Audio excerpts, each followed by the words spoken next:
My name's John, and 10 years ago I was diagnosed with cancer, skin cancer. It was a mole on my arm, just sort of in the area where your t-shirt sleeve rides up, and you forget to put the sun cream on, so it got a bit burnt most years. But it was ugly, so I went to the doctor to get it removed, and the doctor referred me on to a dermatologist. Now, I was busy at work, and eventually I did get round to booking an appointment. The dermatologist glanced at the mole, and without saying a word to me, she just crooked her finger to make me follow. And she walked into the office next door where there was a different doctor sitting, and she said, "What do you think of this?" Probably melanoma. "What about next Thursday?" he said, and he glanced at his calendar. So I took 2 half days off work to remove an ugly mole, and that was it. I wasn't overly bothered.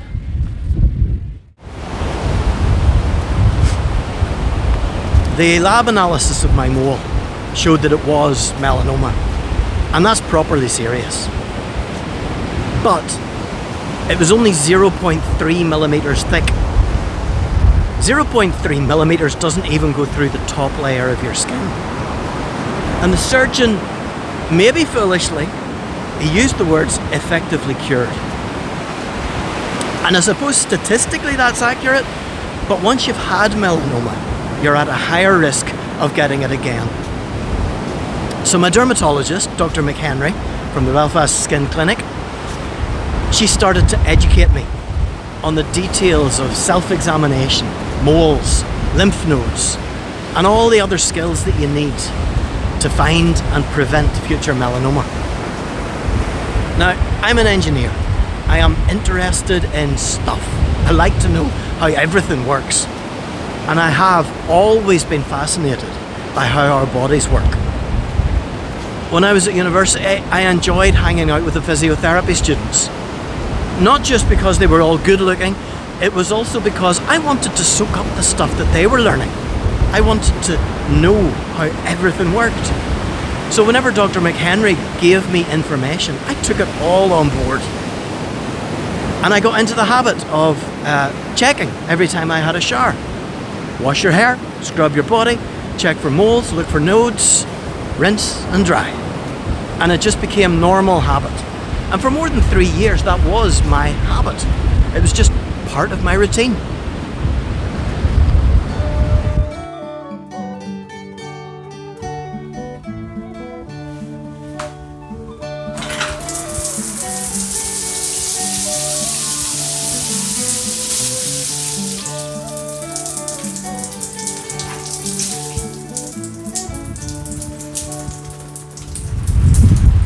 I didn't find it in the shower. My son Caleb was racing for Northern Ireland at the time, and so my wife Claire or we drove him up to Belfast maybe 6 times a week for training. So it was drive up to Belfast, sit for an hour or more, and drive home. So sometimes I took work, sometimes I took a book, sometimes I would just sit. December 2018, I was absent-mindedly poking around under my armpit, as you do, whenever I felt it. It was like a small dried pea. Now, I was familiar with my body from my shower habits, and I was familiar with lymph nodes from Dr. McHenry's diagrams and so on. And I knew. I mean, I didn't know, but I knew. I didn't know, but, well, I was pretty certain it was cancer. That knowing, not knowing thing, it might sound as if I'm trying to be poetic, but I'm not. There was a real flip-flop thing going on inside my mind that I had never experienced before. I was fine, and then I wasn't. Hours of being completely fine, and then suddenly flip-flop. I couldn't function. I couldn't do anything but think about what comes next. I was out paddling on Strangford Lough one day. There was a few of us from the Ulster Canoe Club, and It was just a perfect, beautiful day. There was just enough wind and tide and interesting navigation to keep your attention. But there wasn't so much that we couldn't banter and have crack and sort out the world's problems at the same time. And, well, we were at the end.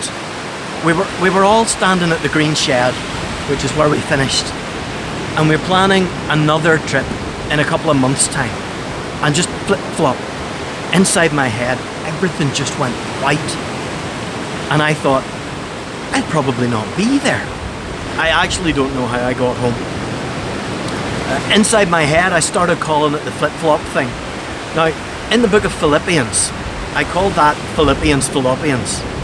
Because in the Bible, Paul, he was in jail. He was waiting to hear whether he was going to be sentenced to death or not for being a Christian. And all through that book of Philippians, you can see him flip-flopping between life and death in his head. And he says some really profound things. And when I read it, it calmed my mind. Like, I'm not the only person who's been in this situation. And I found what Paul said in that book very helpful.